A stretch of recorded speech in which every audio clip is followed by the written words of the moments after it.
caruuray maanta waxaan akhrinaynaa buug. Kani waa shabeel. Shabeel waaye maxaa uga cabsanaysaa? Farax ha cabsanine kaale sawir le waaye kan. Kani waa maroodi.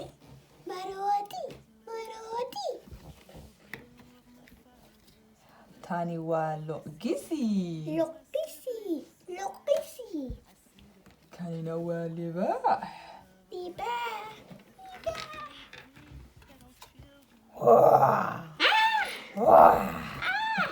Libaax.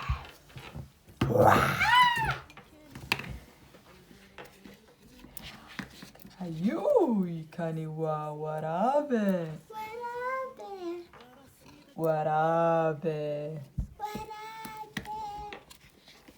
Kanina waa wiyil.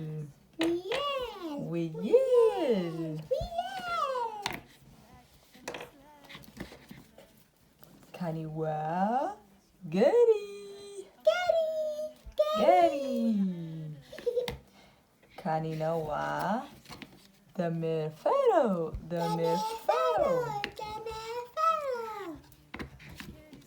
Kanina waa harimacad. Kanina waa jeer. Caruuray waxaan akhrinaynaa buug.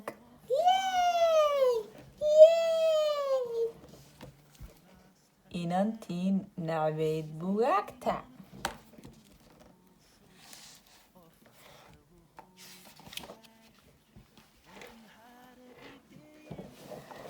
Beri baa waxaa jiri jirtay gabadh la yidhaahdo Miina. Waxay nacbayd wax akhriska. Waxayna nabcad buugta. Had iyo jeer way i hor yaalaan ayay tidhi. Waa runteed gurigooda buugaag baa meel walba taalay. Ma yaalaan shalafka buugta la saaro oo qura. Waxay yaalaan dhul aan buugta la dhigin. Xitaa waxay yaalaan baadka gudihiisa iyo saxanka lagu faraxasho. Cali, intaa ma akhrin kartaa? Intaas akhri bal.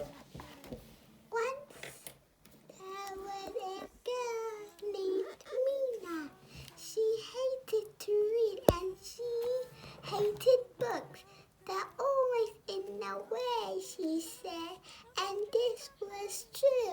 In her house, books were everywhere, not just on bookshelves, where books usually are, but in all sorts of places where books usually aren't. There were even books in the bathtub and books in the sink. Ew! Ayuuy.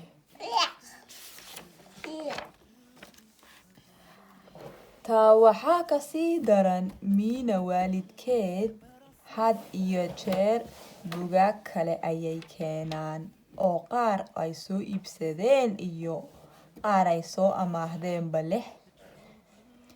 Laakiin markay Miina weydiiyaan inay wax akhrisato ayay cagaha dhulka la dhacdaa oo tidhaahdaa waan leedahay buugta. Kan keliya ee buugta ka nabca Miina wuxuu ahaa bisadeeda Makas. Markuu yaraabaa buug weyni kaga soo dhacay dibka. Markaasaa dabadu qallocsantay. Ilaa waqtigaasna Makas wuxuu isku dayi jiray inaan buugta isaga dul fuulin ee isagu dul fuulo.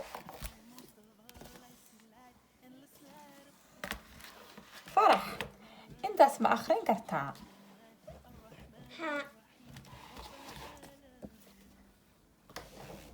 Still, Mina's parents were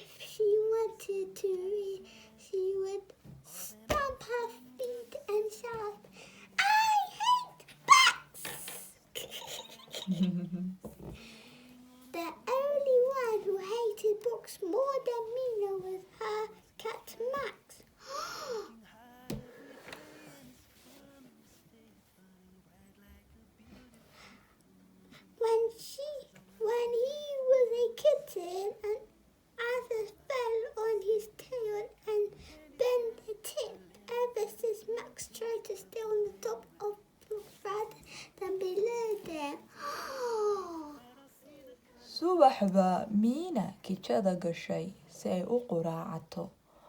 Makasna mid ugu samayso. Waxay horta fuushay raso buugaag ah si ay u gaadho siiriyaalka. Markaasay haddana raso kale riixday si ay caanaha ugala soo baxdo talaagada. Makas! Ayay u yeedhay. Quraacdii waa diyaar! Laakiin Makas ma iman. Xaguu ku maqnaan karaa? Ayay isweydiisay. Mar qura ayay maqashay cidiisii. Meow! One morning, Mina went to the kitchen to make breakfast for herself and Mac. First, she climbed onto a sack of... One morning, Mina went to the kitchen to make breakfast for herself and Makas. First, she climbed onto a sack of encyclopedias to reach the cereal. Then she opened the fridge and moved a pile of books to get the milk. Max! She called. Breakfast is ready! But Max didn't come. Where had he been? She wondered. Suddenly she heard a loud meow.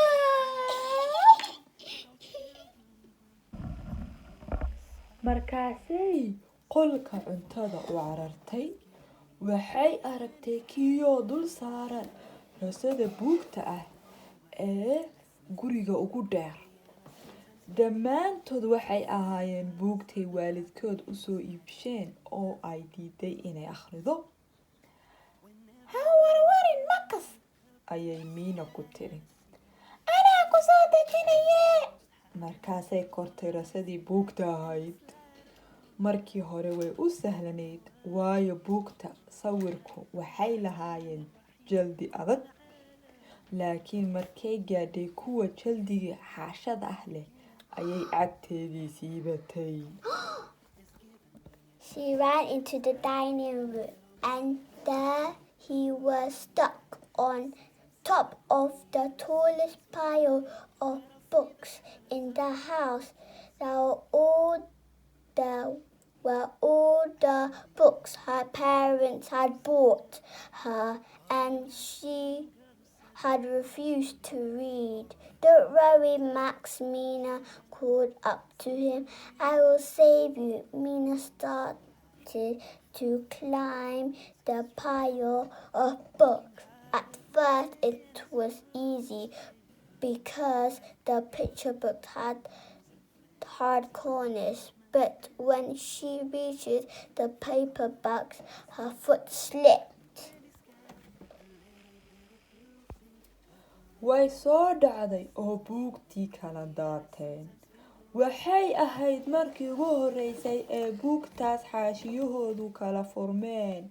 Markay buugtii dhulka soo gaadheen ayaa waxaa cajiib ah dhaceen. Markii buuggii u horeeyay furmay ayaa xayawaankii ku sawirnaa ka kaceen oo dhulka u soo daadegeen. Crash! The books went flying. They fell open for the first time and the pages flipped apart as they landed. Strange things began to happen. First, people, then animals started flying out of the pages and tumbling to the ground.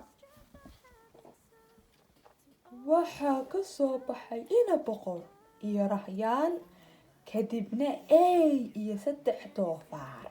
Hamtii Dumpty ayaa ka soo dhacay oo laba u kala shabay. Waxaase ugu darnaa bakaylayaal ayaa meel walba ku daatay. Bakaylayaal aan la rabayn, qaar cadcad iyo qaar koofiyad sita. There were princess and princess fairies and frogs. Then a wolf and 3 pigs and a troll on a log. Humpty Dumpty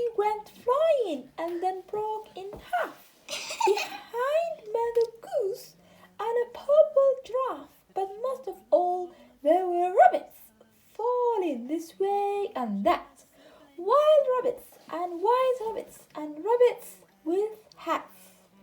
Mina way dhex fadhiisatay oo yaab bay la dhaqaaqi weyday. Waxaan is odhan jiray buugta waxaa ka buuxa hadal ee bakaylayaal kama filayn, ayay tiri. Markaasaa 6 kalena buug dhinac yaale ka soo baxeen. Waqtigii qolkiiba waa bedelmay. Maroodigiina miiska ayuu fuulay oo ku ciyaarayay. Bilaydadii daanyeeradiina intay daahyadii jeexjeexaan bay ka dhigteen leexo. Mina sat there in the middle of it all, too surprised to move. I thought books were falling of words, not rabbits, she said as 6 more came tumbling out of a book beside her. By now she couldn't recognize the room at all.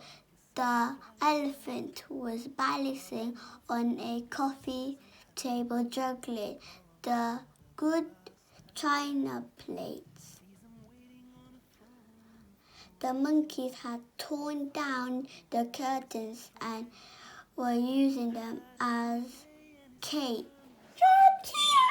Mina ayaa oyday. Laakiin qaylo miidhan bay ahayd oo cidla Mina ma maqlin.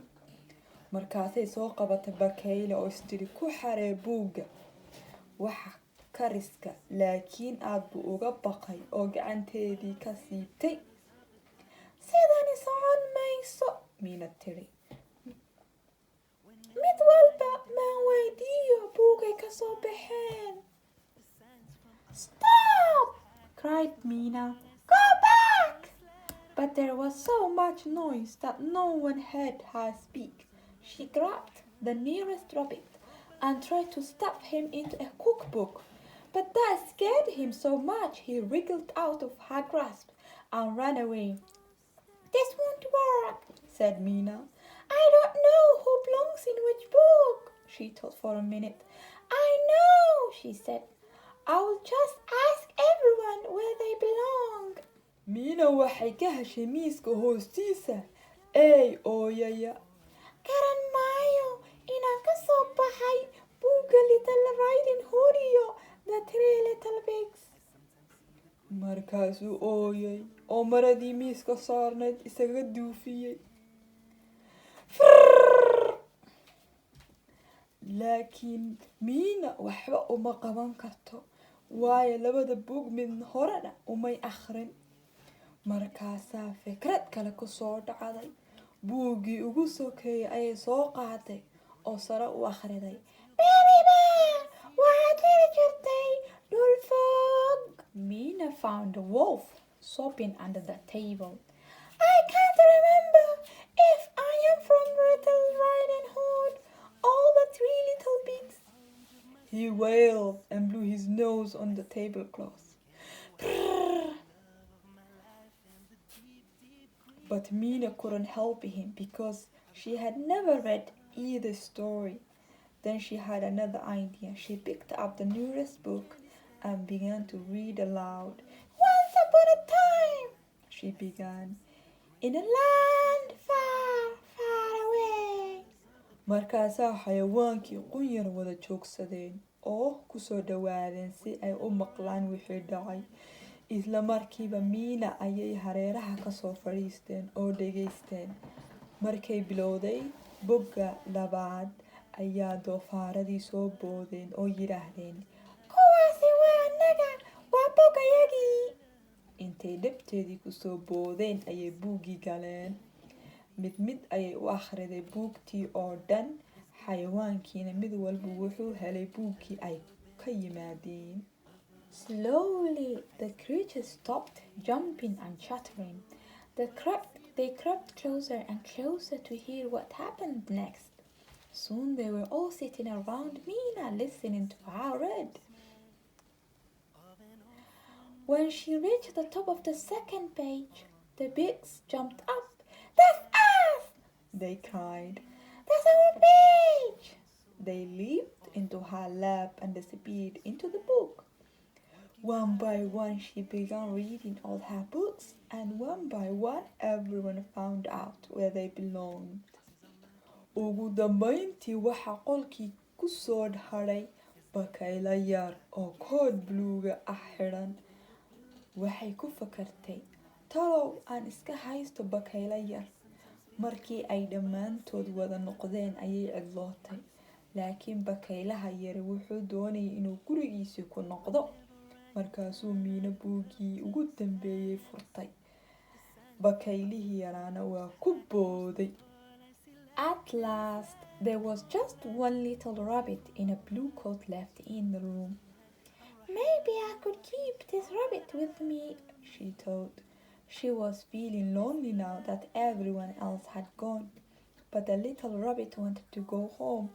So with a big sigh, Mina opened the last book and the rabbit hopped in. The house was quiet. Now I will never see any of them again, she said. But then she realized that all the books were still there lying around her. Mina started to smile. Markii waalidkeed gurigii yimaadeen ayay rumaysan kari waayeen waxay arkeen. Lama yaabin qolkas dhex yaalay ee waxay la yaabeen Miina oo buug akhrinaysa ayaa dhex fadhiday. When her parents came home, they couldn't believe their eyes. Not because the room was a mess, but because they were there, sitting in the middle of the room was Mina reading a book. The end. Yee!